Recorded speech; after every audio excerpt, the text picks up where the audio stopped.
Okay, doing the holster, pancake holster. Got my piece of leather cut out. It's going to be a double layer, so this is thin. This is about 2 millimeter. I've already cased it a little bit, but I'm going to case it again. Just a surface case, just for the impression.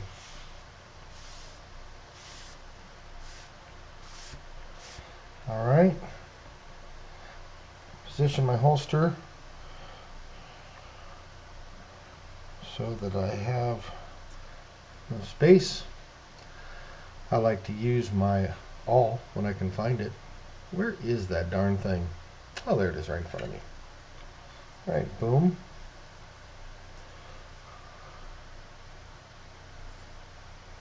Don't have to press hard.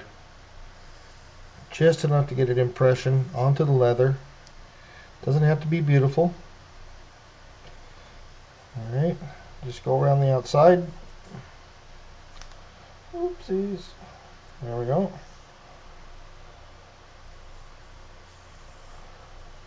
Alright. Cross back around. And finish up here. Bang. Alright. I have little crosses printed out on my pattern. Why, pray tell, do you have crosses, Cleve? No. Because those will be the center of these radiuses. So I don't have to mark the radiuses. All I need to do is mark corner right here. Poke right through the little card paper. And corner right here. Bada bing, bada bang. And then when it comes to do the radiuses, all I have to do is stick my compass there, my wing divider, and scribe that around.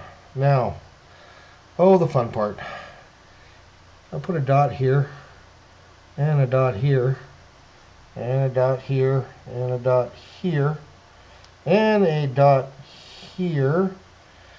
And I'm actually going to want to carry that over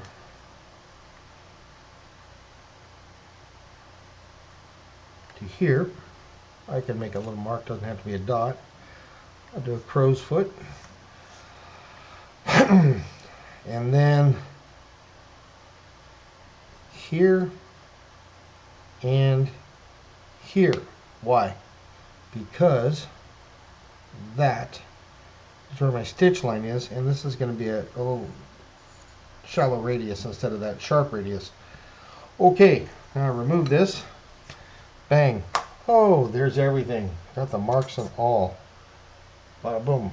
Okay, now I'm actually going to do my little straight line because it's actually going to be cut straight, dot to dot. And I'm going to do the same thing over here. Dot to dot. Doesn't have to be perfect just yet. Now, alright, this set of lines here.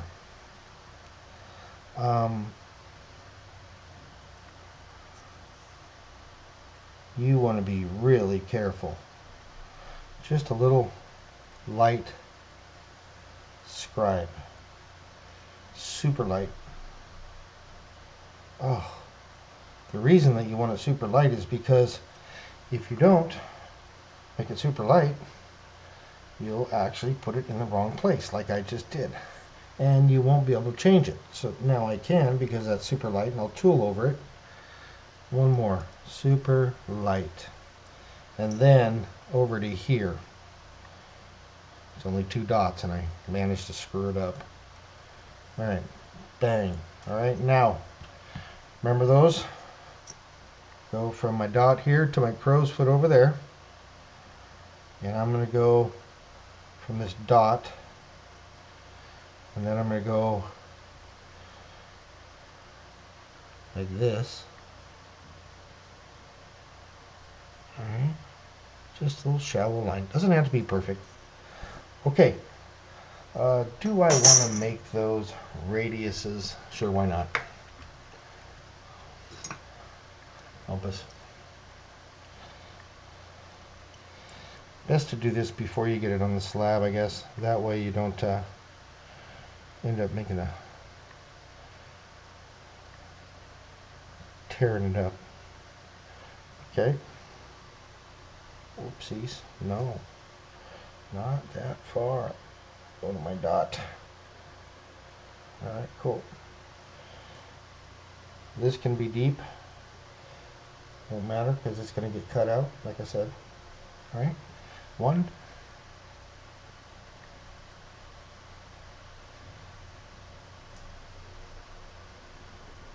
And 2. Haha. Bang. Okay. So now I got all the marks I want to have for now. Hard to see, I guess, but there we go. Angle's better that way, I guess. So now I'm going to let this dry a little bit, and I'm going to cut it out, just the outside pattern. And the next step will be tracing my carving pattern. I drew that up this morning on my computer, printed it out. This is a tribute holster for my best friend Walt that passed in January 2020. And his son wants me to make this for one of his old guns, and so I'm gonna. Alright. I'll let this dry and I'll be back. Whoa, I forgot. I need to clean off my stone slab here. I have a slab on my work desk, but I tend to use the smaller one here because I can turn it around and stuff. It's about 10 kilos, maybe a hair more, but I can move it around. So I didn't clean off the residue from the last one, so I have to do that first. I just use toluene. Here in Taiwan it says best solvent, but these characters, that means toluene. Alright. Stinky. Always use ventilation. If you need to wear a mask because you're sensitive to chemicals, do that too. But otherwise, keep your workspace clean and keep all this residue from a previous project cleaned off.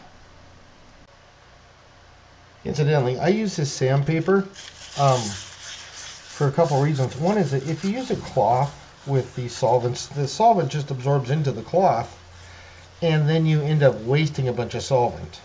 Sandpaper, wet dry especially, doesn't absorb the liquid, and so you can spread it around and you'll feel the difference. You'll feel this kind of gummy, gooey, melted rubber cement type of stuff, and you just pour a little bit on there. You don't want it to spill all over, make a big mess. And you can let this sit. It'll cure. It doesn't cure as fast as acetone, but it'll soften up all the goob that you left on from your previous project. And you see I have this dark square. That's actually dye, because I dye on this too. I dye every time. And don't worry about that. That just soaks into the stone. This is not an actual tooling stone. This was a paving stone, polished granite paving stone from outside, next to a street, and it was just sitting there, and it wasn't tight down. It was loose, and it was a trip hazard. And I figured, well, I'll just do a public service and I'll steal it, and so I did. And the one side of it's polished. Yeah, they do that here in Taiwan, a place that rains a lot. They put polished stone pavers outside for people to walk on in the rain. If you ever taken a skate on one of those, you know what I'm talking about. It's kind of silly, but hey man, that's what they do. Alright, another thing about the sandpaper is once you get the gummy old glue up, you'll be able to feel your sandpaper just rubbing against the stone. And you can't do that with a cloth. You have to get down and look at it at a certain angle. So this is quite a nice way to do it. And you take your time. You don't rush. You never rush with anything with leather, of course, unless it's like rush to get paid. Hand over the project that you took your time and say, pay me. Okay, so that's how you do the whole slab cleaning thing. Now you know. If you have a wife, chances are that wife is the person in the house that buys towels and washcloths and all manner of other useful household items. Don't use her good hand towels. You'll end up with stains, and she won't like that. However, if you just can't help yourself, you do it on the sly, and before she notices you go and buy her a whole new set. Not one, but a whole set of new hand towels. And said, hey babe, I got you these new hand towels. I thought you might like them. She's like, oh baby, thank you so much. What'd you do with the old ones? Oh, I'm just going to use those for shop rags so they don't go to waste. Oh, that's so smart. And bam, everybody's happy and no one is the wiser.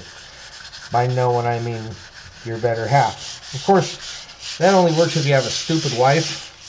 My wife is not stupid, and she's like, okay, hey, thanks for the towels. Where's my old ones? They're upstairs in your workshop, huh? Yeah, babe. All right. And she gives you that look like, you're busted. I caught you. But no troubles because you bought me new towels. All right. So, there is my nice clean slab. So I should probably move that out of the way. Wipe the sides, like that. Move this out of the way like that. And then wipe down my main stone again. All right, there we go. And that's how you keep your immediate workspace clean. Tooling stinks a lot.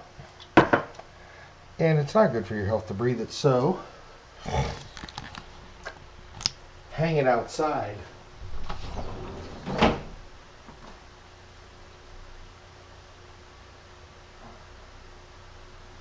I forgot to put this one in the washer. Anyway, hang that outside. Just reduces the funk and the dangerous chemicals. Alright, there's a couple things you should always keep handy in your shop. One of those things is paper. Butcher paper's good if you have it. And also printer paper, because you print out patterns, and tape. Okay? Now I'm going to put just 2 pieces of tape on the carving side of my leather and the hair side, but I'm not going to put it where it'll touch my actual pattern. There's a reason for that, is that tape is an adhesive and it likes to leave little marks and residue. So there we go, 2 pieces of tape, and all I'm going to do is I'm going to turn that upside down, find the optimal position, and I'm going to stick it down to my piece of paper. Why? Because the next step is I like to glue my stuff down to my slab, especially my thin leather, because it likes to spread, and I don't like my leather to spread out and put my the shape of my project off. Then I get out just rubber cement, okay? Not white glue, not tight bond, not barge, all right? Not the shoemaker's glue, all right? Now the reason I put this here is because sometimes you get a little bit of rubber cement off of your pattern, and then you move your leather, and it smears that rubber cement on the carving side of your project, and that is hell to get out, and you have to use solvents, and it discolors your leather and all that stuff. So you take your rubber cement, and I have Nanpo Bond, which is a Taiwanese brand. It's pretty cheap here. A lot of the chemicals that we use in the States actually get made in Asia. It shows you the respect we have for Asian people. You make our dangerous chemicals. Also, it's pretty dirt cheap. I'm just using a little dauber because I buy them in bulk, and I use them for everything from dye to glue to, hell, I think I've actually used them to dry a little bit of moisture off of things before. But you don't need a whole lot. If you end up getting too much rubber cement on your project, it'll booger up, and it'll leave you a big old lump.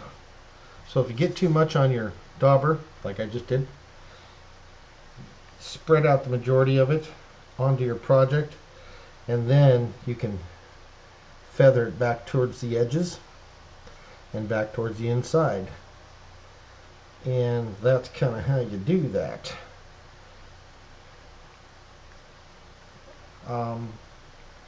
You're going to want this to get tacky, but not totally like dry to the touch, because you want to be able to just slap this down on your stone. Now, I don't know about everybody else. I know a lot of guys, they use the polished rock, and hey, so do I. But with my little portable stone slab here, I sand it, so it's a little bit of a gridded surface, and so my little tacky rubber cement sticks to it real nice. And I don't have too much of a problem getting things loose. Some guys like to cut out their pattern before they glue it down. Some gals too, I guess. I don't. I want to have as much leather there as possible, because if you remember when I mentioned things spread out when you carve them, the more leather volume you have, the harder it is for it to spread out. Okay, it wants to go every which way. But if you have all this extra leather, then it isn't so easy for the leather to do what leather does. It's not like it's unnatural. It's skin. It's made to be flexible. It's made to give under pressure. And that's what you have to remember when you're carving, is that you're just kind of letting the leather help you along with your project. Helps you to do what it naturally does and to make way. And even when you're cutting into it, your swivel knife, you're not really cutting too deep unless you're doing a heavy relief carving. The leather's kind of just getting pressed down with a tiny little scratched edge on the top. Okay, so that's that. Yeah, you see that rubber cement's wanting to come unstuck onto the dauber again, so that's done. All right, bada bing. So flip it over, and you can see that it is only glued in two places, but look, no residue. Try to get it as straight as possible. All right, keep that paper for another project if you like.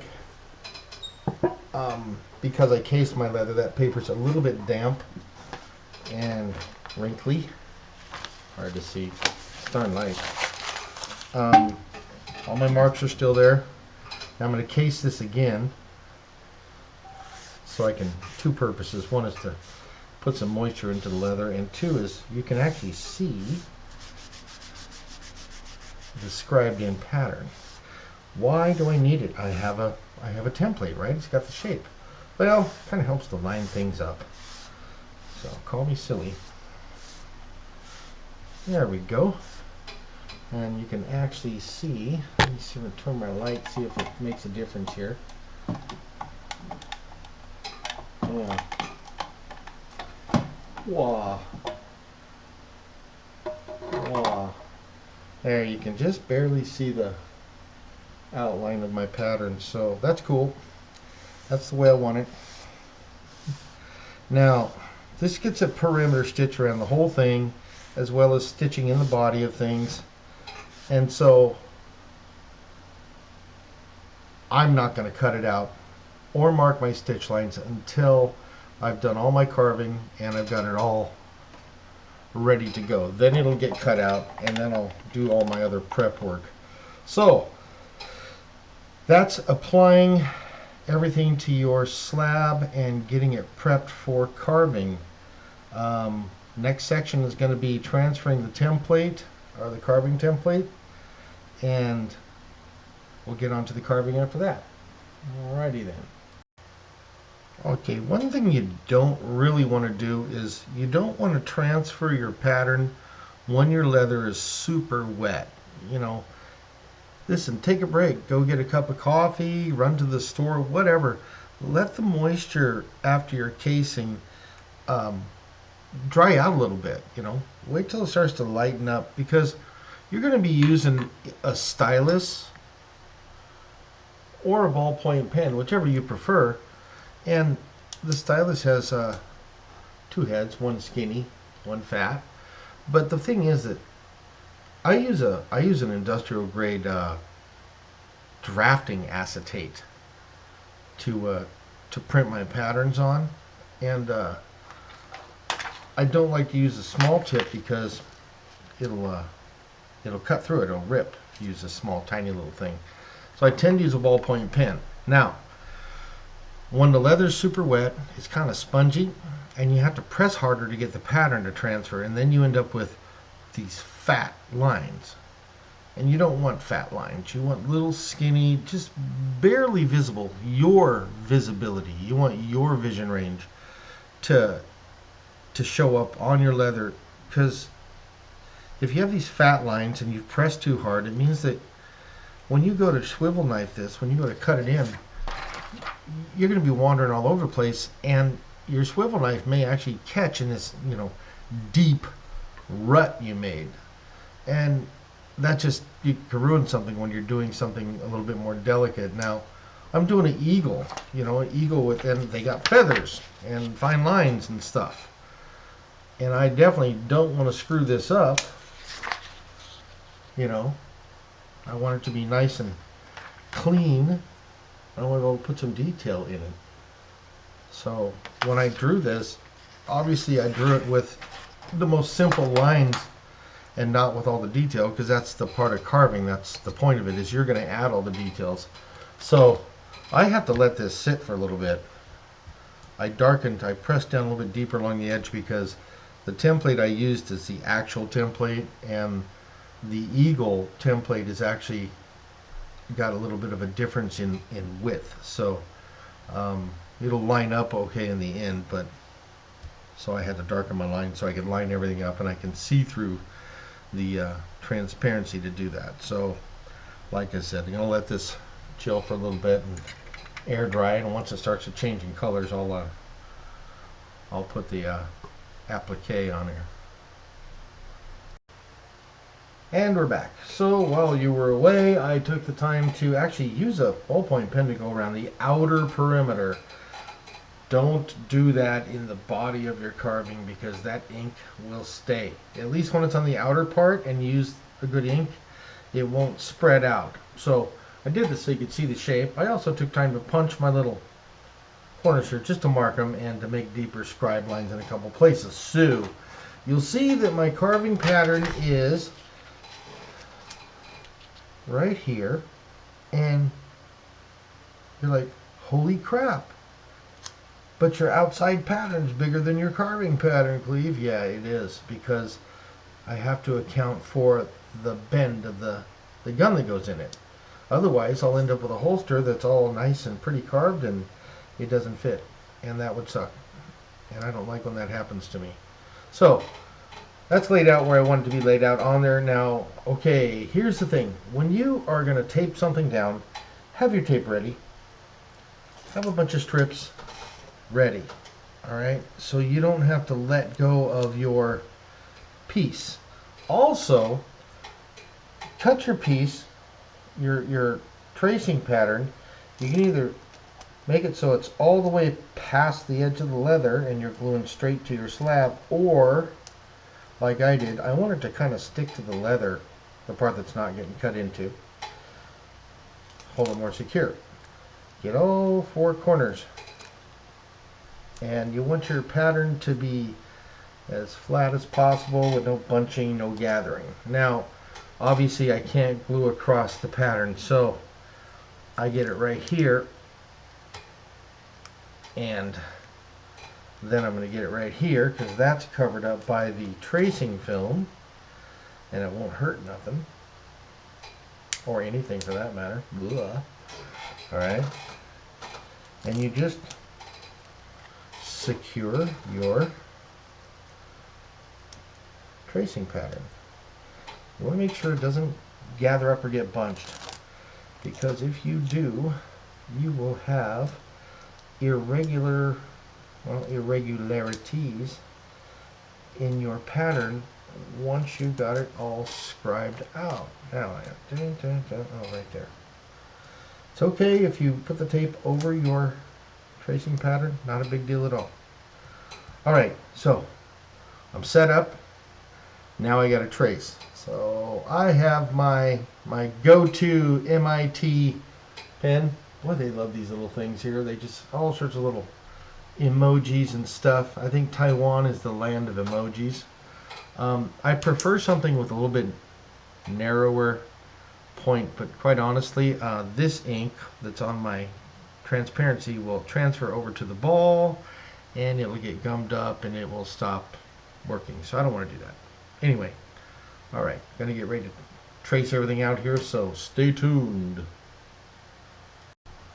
Alright, one thing you do want to do is, how hard do you got to press to get your impression through?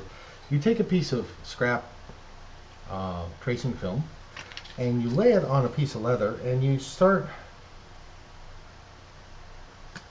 going over it. And look, I have a nice impression with just a tiny bit of pressure. I press harder, I get a deeper impression. I press harder, I get a super deep impression. I don't want that. I actually want this first one here. I want something light. And one of the toughest things is remembering, do it light. Okay, now here I have an eagle and an eagle head and some wings, and I have some straight edges and some stars. The stars are going to be the pain in the butt to do. Out of all of this, the stars are going to be tough because, well, they're symmetrical, they're pentagonal. And I have some curved edges. So listen, don't freak out. Don't think you got to get a compass and find center of this radius and do it like that, because then you're going to put holes in your work. Just do it. Right? Your line may be a little bit wonky, but you can correct that with your swivel knife. And remember, watch your pressure. All right? Just like that. Nothing's beautiful till it's done. Now, be careful, because sometimes there's a little bit of line showing off in the peripheral somewhere. Just stick her on in there, get her done. Alright? And then there's the other radiuses up here. This is the old American flag shield. Pretty common in military patches and patriotic stuff. Alright, and that's done. Now, straight edges are a little bit different. I actually like to use a straight edge. So I stick it on there, line it up best I can, and blast away. Alright, that straight edge is done. Make sure you don't draw a line through where something hangs down in front of a straight edge, because that would suck and be no fun. Also, sometimes, as with the case of my printer and my tracing film, the tracing film doesn't pick up all the ink and let it dry. Okay, so my ink is a little bit wet. The one thing you don't want to do is smear ink on your leather. So when you're done doing this and you get ready to carve, wash your hands. Alright, and be very careful how much of the ink on your tracing film you actually let come in contact with your hands. You see that this hand is up and I'm balancing my fingers on my straight edge. You do not want to somehow accidentally smear ink over here. It'll never go away. Yeah, I made that mistake too many times. I'm not going to say I'm ashamed, because everybody's got to learn. So, okay, my straight edges are done. The stars, stars are a little bit trickier. Boom, boom, boom, boom, boom, boom, boom. Now, I know they make star stamps. And if that's what you want to use, that's cool with me. Do what's easiest for you. I just think I said in a previous video, there's always some expert that's going to tell you how to do something, and quite honestly, that may work for them. That's cool, but you may find a way that's better for you, and there's no reason that you have to sit and suffer through something that should be enjoyable, an enjoyable craft, and try to do it somebody else's way. Stars are done. Okay, that's the easy part. Pick a place to start and do it. That's as simple as that. Pick a place to start and do it. I'm going to start over here because I have a piece of open leather there. And actually, you know what I think I'm going to do? I think I'm going to cover that up. Yeah, I'm going to cover that up. I just feel better about it. So that's as hard as that is. So I'm still going to start over here. And remember, watch your pressure. Start at the top and work your way down because feathers overlap. So if you start at the bottom and work your way up, you'll always invariably overlap when you shouldn't. Like, I have little lines here that kind of overlap each other, and that's just because I didn't clean up my drawing on my computer.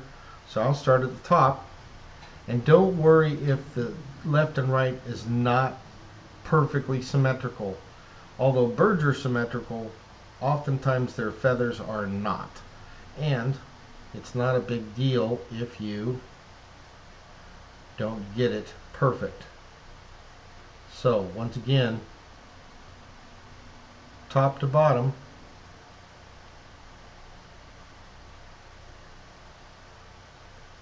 see there's an overlap there and there's overlap here. Almost forgot it. And then overlap there, overlaps this one, and that comes around, and then we get to the inside of the wing. And these are going to be kind of an abstract, at your own taste type of thing. So you can actually do whatever you want with them. Alright, coming back around to do this feather, and this feather, and then this is the one on top, and this is the one on top. It's okay if you don't have a perfect impression. You can fix it with your swivel knife. This one overlaps your straight edge. Now when you have a curved edge overlapping a straight edge, careful. You don't want your pen to catch on the straight edge. Believe me, it will, and screw you up. So you gotta be kind of careful. I'm gonna come around and get this. Oh, look there. I made a mistake right there, but that's okay, because feathers have a bunch of lines in them. So this is overlapping, so I'll catch that, and then I can finish the bottom here, and then I can go to the top of the next one, and this overlaps two feathers, alright, and this overlaps, so I get that done, and then this is overlapping, and this is overlapping, and so on and so forth. And then I can come and get this bottom one in, and then this one here. Now here's a tricky one. This is where it overlapped. Does that overlap that or not? Yeah, I think it does. So I'll do the one that overlaps. I'll get the top of it, okay, and the bottom, and there's just one little rinky-dinky thinky-dinky here. And that side's done. All done. Cool. So, now I don't want to work over my eagle's head. Alright, I just don't want to do it because, remember, the ink. So I'm going to come up here, and this is all free space on the leather. I don't have to worry about it getting inked up with my hand. And so, I'll just start again. Now I'm working upside down on this side, so I still got to remember, careful my overlaps. The hardest part of this is going to be the head because I'm kind of anal about detail. I want my lines to be as good as possible so that when I'm finished I have a, well, as perfect as possible eagle's head where I can actually do detail. If you have sloppy lines, chances are your carving is going to be sloppy too. You don't want to do that. So, now coming over to the other side, long feathers, curls in, and over there, overlap, overlap, all the way down, overlapped two, and then we have this one out here that's overlapping, and a little pin feather here coming to the bottom one. This one overlaps that, and for some reason that's sticking out, so we're going to do it like that. And then this underlapping over comes over that one, this one underlapping,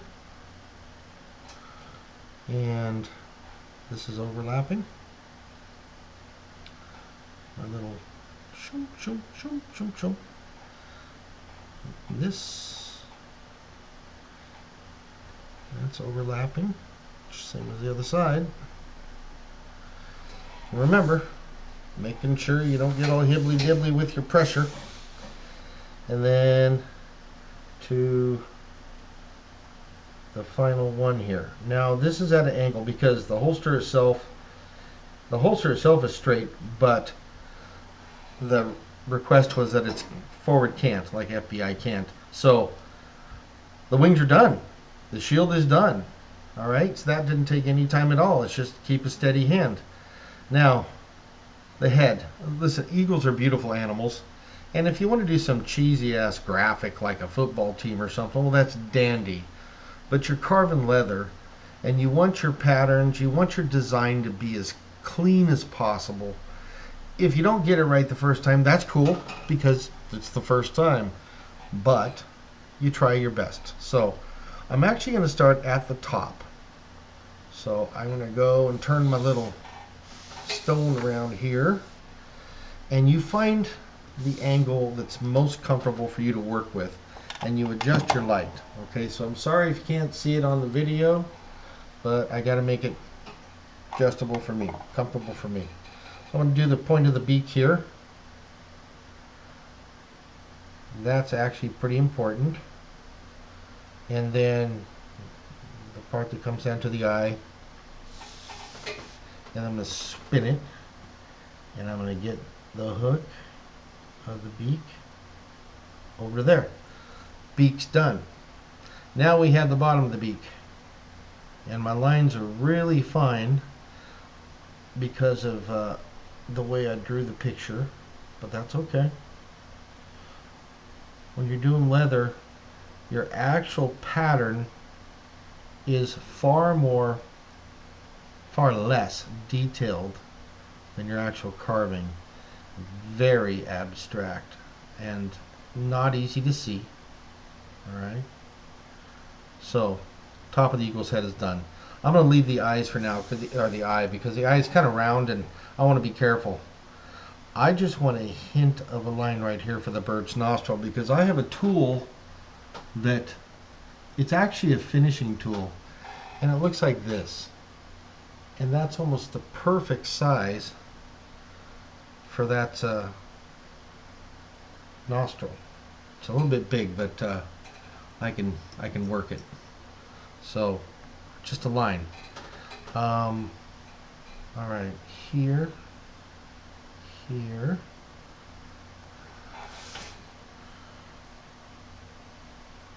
I got that. Come down now. You're just wanting a hint of a line. You don't want to have to sit here and try to do double lines or give great detail when you're tracing, because that doesn't matter. You're going to do that with your knife and your tools. This eagle, I can tell you this right now, most of the detail I'm going to get out of this is actually going to be from my swivel knife and a lining tool, which is this tool, and it's kind of hard to see, but it has lines, parallel lines, and because there's feathers, so feathers have a lot of parallel lines. All right, so I'm getting a lot done here actually, so I want to make sure that because the lines are so close, make sure that I get all of them, and then I want to do the eye. All right, so the eye, don't try to press hard because you're going to have to do really light work around the eye, and there's two lines around the outer. Just do one and then do the pupil and your eye is done. And there's a couple little feather lines here, just like that. Alright, so now we're coming down to the rest of the feathers on the head.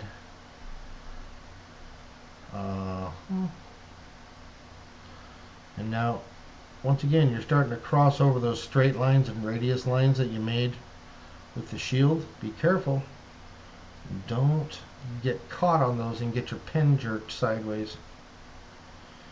Alright, now if you're a beginner, I don't suggest doing living creatures. I just don't. I'm not very good at them, and I've been doing it for two decades. Wow, over 2 decades. Not something I ever really was good at. I've tried, I practice, and I can pull it out once in a while and get one done. I can do feathers. I can actually do feathers, but I could never do a buffalo. And I love buffalo, man. Buffalo are great. Can't do them.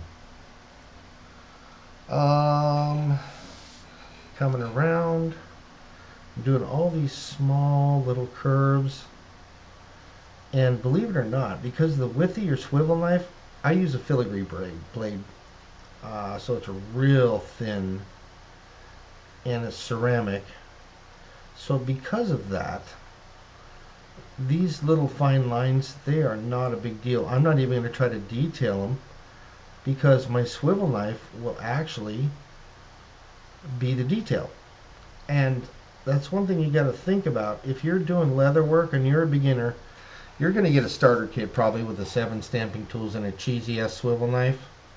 Trust me, get a good swivel knife ASAP. Pay $100. You know, you get what you pay for. You don't have to get the brand name, you know, by those famous guys that make them. And definitely if you're shopping at Tandy Leather, you're going to pay a premium for everything. You're going to pay a lot. So all you need is a decent quality swivel knife, adjustable if you need it to be adjustable, and then put yourself a really good blade in it. So I have my ceramic blade and I reground it. I use diamond to grind it. You never fucking work on, you know, you're just never going to get ceramic to sharpen unless you use diamond. Alright, it just doesn't work. Alright. Alright, hey, the head's done. So that means my entire pattern is transferred. What do you say we take a look?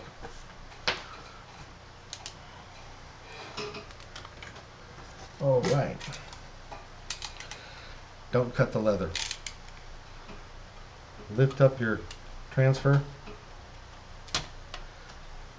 Nick the tape. It'll break.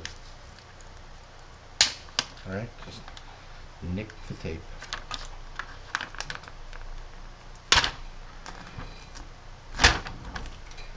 And then bada bing, bada bing. Oh my god! I missed a spot. I missed a spot. I missed one of the big feathers. Ooh, I missed 2 spots. Alright, not a big deal. So I missed this feather here, and I missed the bottom of that feather. Oh, that's why you should pay attention. So very carefully lay it back over using your scribes that you already made. Be careful. Light touch, okay? Light touch. Double check. Perfect. Cool. Alright, now other side. You gotta move it around, that's fine. That's fine. Yeah.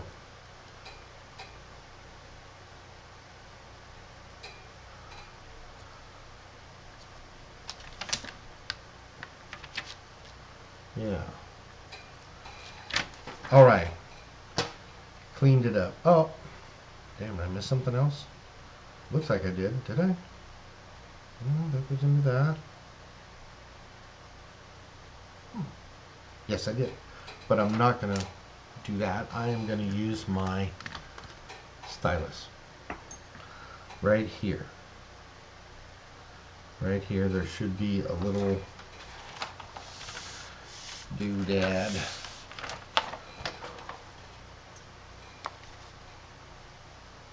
Okay. Yeah, when I was doing it, this feather here on this side is fatter than that side. Alright, and right here.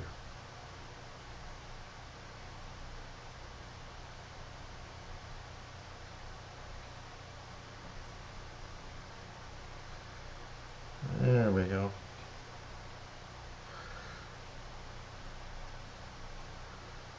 Yeah. There we go. All better now. Okay, so that's just something you got to do sometimes. Let me adjust my camera and see if I can get you guys down low enough to see this. Cord out of the way.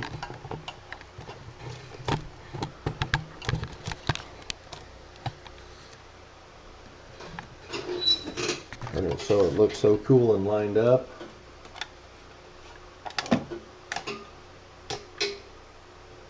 And that's how you scribe in a pattern. Bitchin', huh? Okay. So. Oh. All right. That's how you do it. Now, got your pattern in. Remember the ink, right? You gotta wash your hands. So, you take a break, go to the bathroom, pour a cup of coffee, get a soda pop, smoke a cigarette, do what you do. Wash your damn hands. And then we come back. I'm gonna start knifing this. And then you can see how that goes.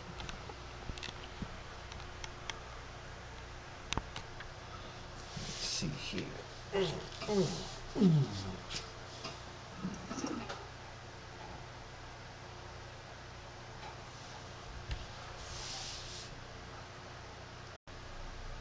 Alright, now it's time to comb or carve, cut, cleaned up the hands. I already did my straight lines here just because, and now I'm going to do the radius part of the shield, which is a little tricky, but if you can't see it, I apologize. I got to get my light down low here so I'm on my line. Bang. That part's done. This is the one where I got off a little bit when I was tracing, so I gotta kind of correct that with my swivel knife.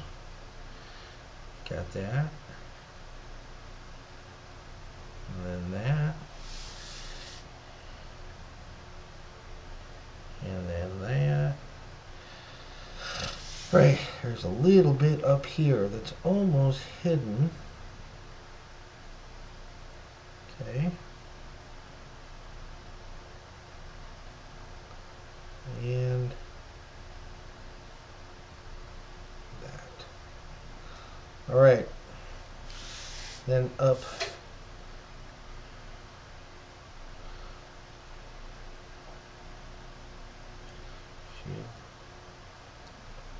I get quiet when I'm doing this, my apologies. I'll talk to myself a little bit.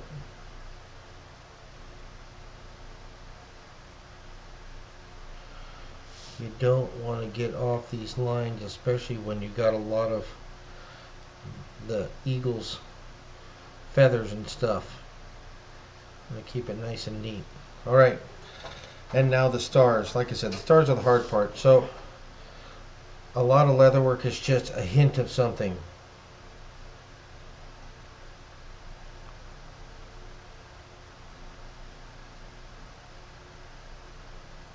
I'm just hinting at stars.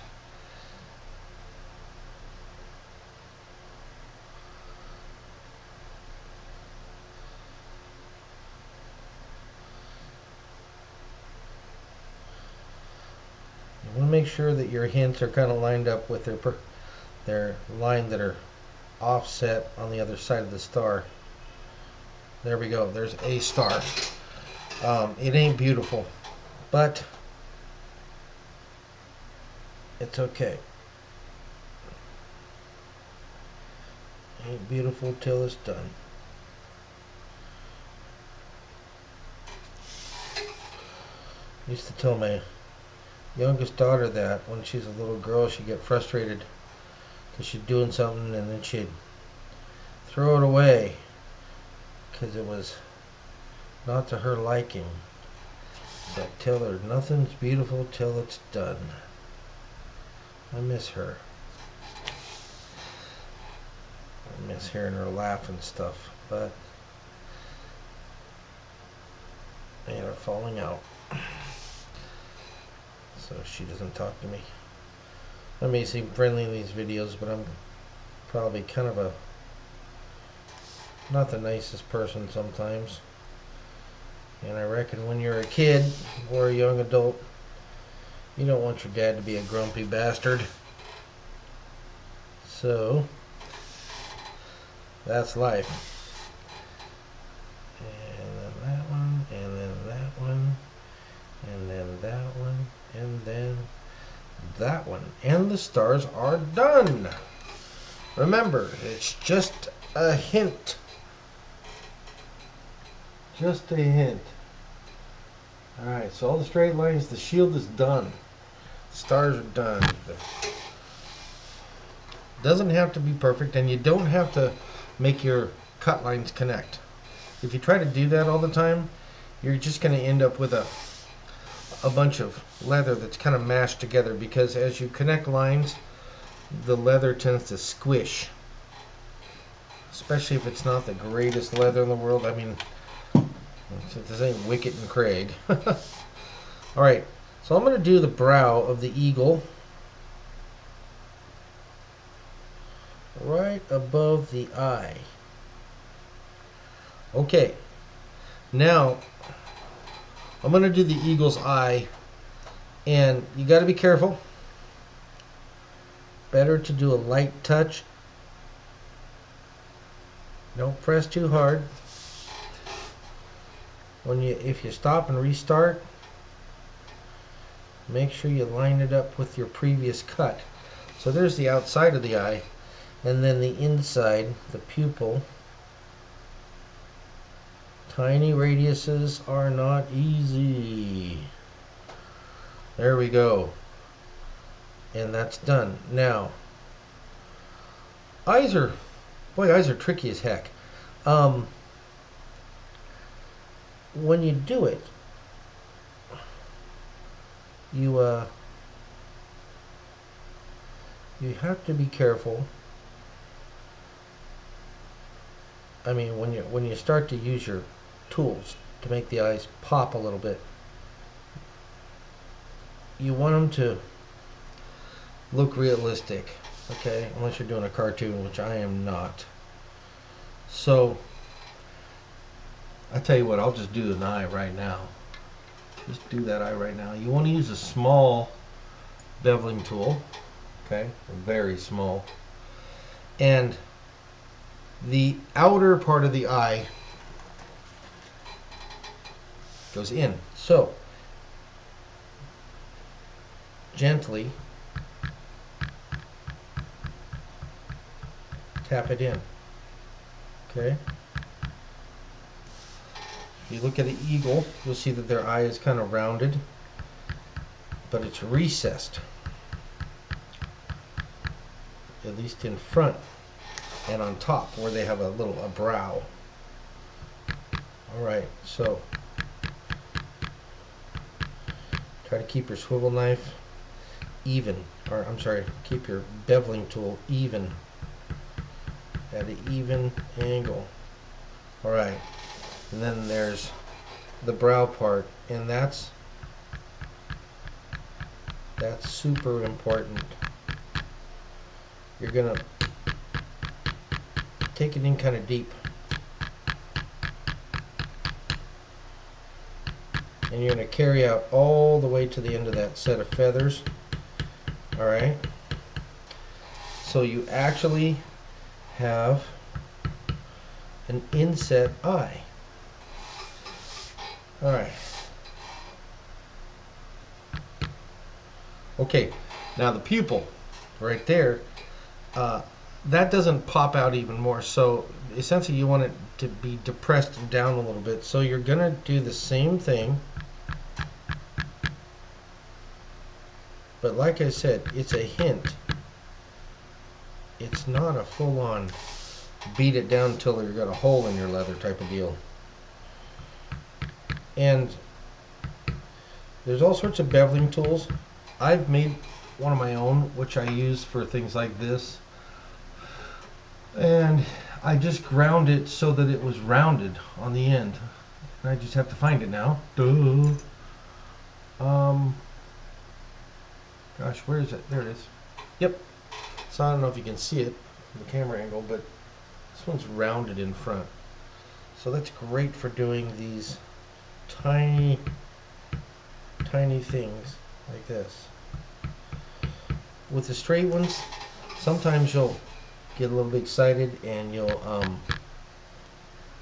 leave a tool mark on an eyeball. That's never good.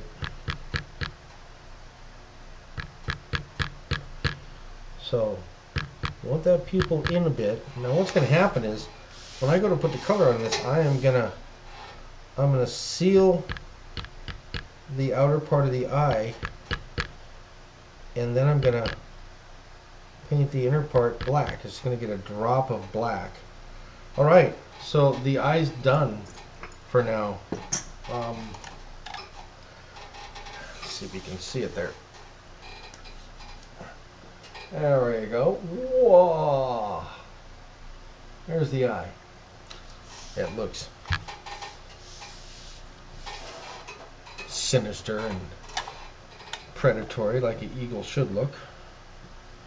I don't care what you say, eagles are predators. And they look like them too. They're big enough to carry off a damn mountain goat. I wouldn't want to mess with one. So, coming around the top part of the beak where it just swoops. Now look, you start deep and you come shallow. Same with the eyes. Start deep. Well, no, with the around the eye you start shallow, go deep, and come back shallow. Right? There's a lot of these little lines you don't want to tear into your leather. Bang. And then bang. If you get a little bit off of your scribe line, that's cool, because you're going to do a lot of decorative cuts around the eagle's face to give the impression of the mass of feathers that they have. You can't obviously do every single feather, so you're going to do a lot of decorative cuts. So if you end up with a little wonky looking cut, no worries. No worries at all. And the same as if you go over a little bit too much, it's okay. You just work with it. And then you come around. And then there's this one.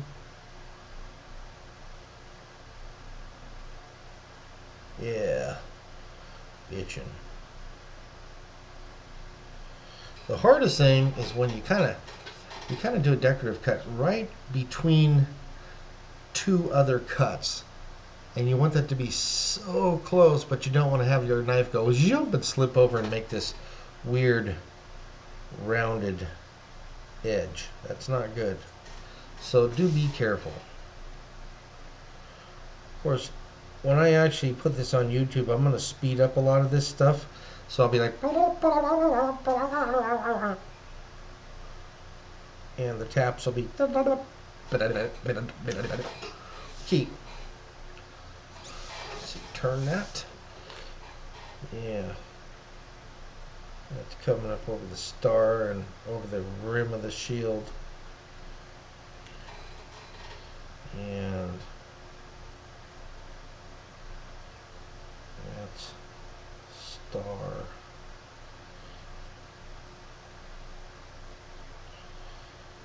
Find that a lot of times it's easier just to make several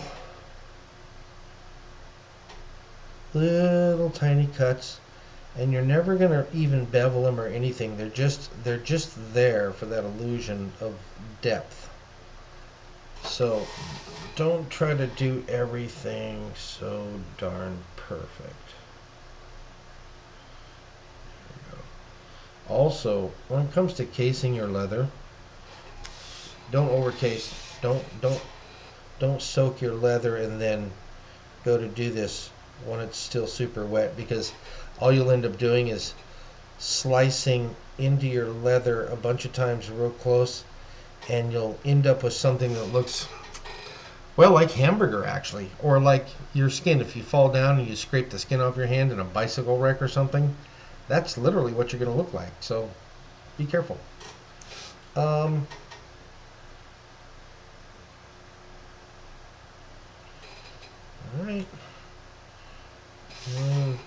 Now we're going the other way here, because we got to get the bottom of that Mr. Eagle's beak here. And that is tough stuff to do. Turn my light. Alright. Now it gets harder because I'm working in real close quarters. And then the bottom of that mandible and the hook and the outer hook. I'll tell you, one reason I hate doing birds is that their beaks.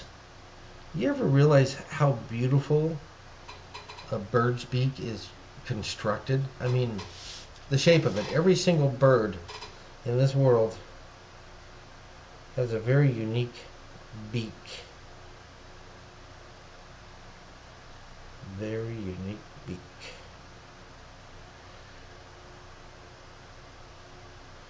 Alright.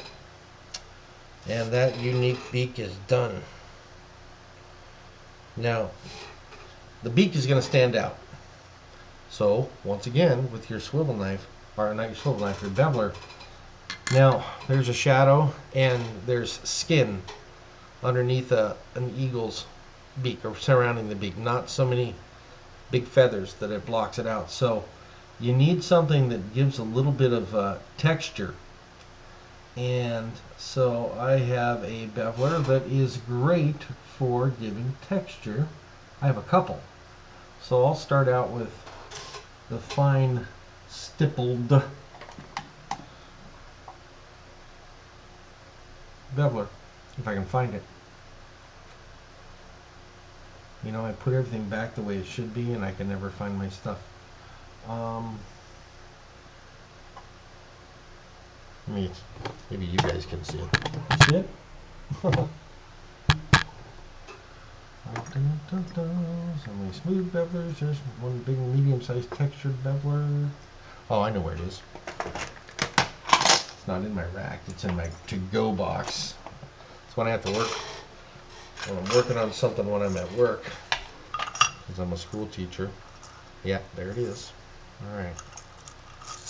So this is a textured beveler. So I'm just going to go around underneath that eagle's beak, and I'm going to bevel it down.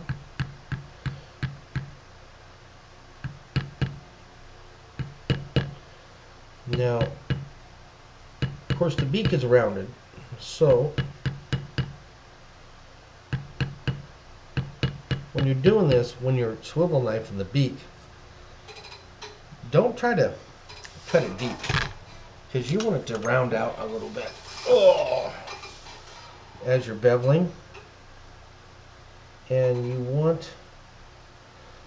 don't want to use that same textured beveler either, because the beak is smooth, right? So you got to use a smooth beveler. Back to the little smooth beveler. Pretty much everything I'm going to use on this project is going to be smooth. And except when it comes to the feathers and stuff.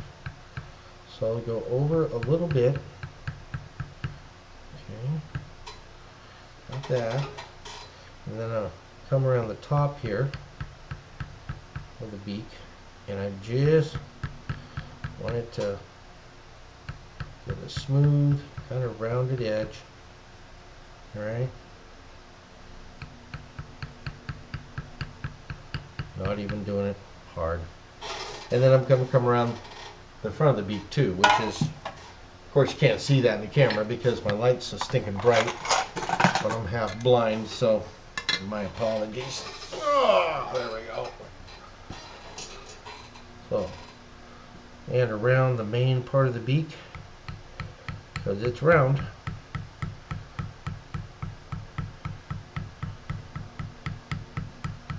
Now I have to figure out some way to transition from that nice beveled rounded beak and still flatten out the area around it on the outside of the beak so that the beak itself pops. I want it to pop out, I want it to stand out.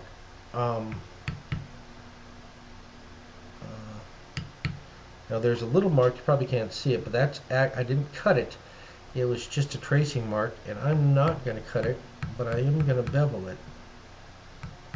Because, you know, the eagle has that lobe on top of his beak. So I want to make that lobe right there. And then go back around the beak one more time. Make sure everything's all even. Alright. And so the bottom of the beak, well, the bottom, the chin, we'll say, that has to get beveled upwards. And that's going to transition into a downwards bevel at his chin. So I just transition back to downwards so that his chin is actually popping out. And then the other part is where the top beak meets up with the bottom beak. The top beak has got a bit of a overhang. The eagle has an overbite.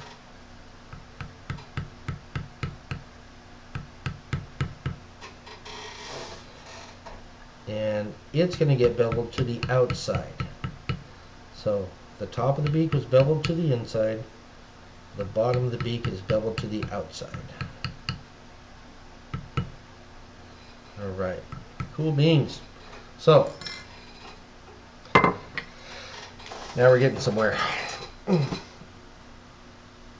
Alright, I'm going to cut this video off, and it's been 1 hour 8 minutes 39 seconds, and the next video will be doing some more of the knife work now that you've seen some detail work. And yeah, talk at you later.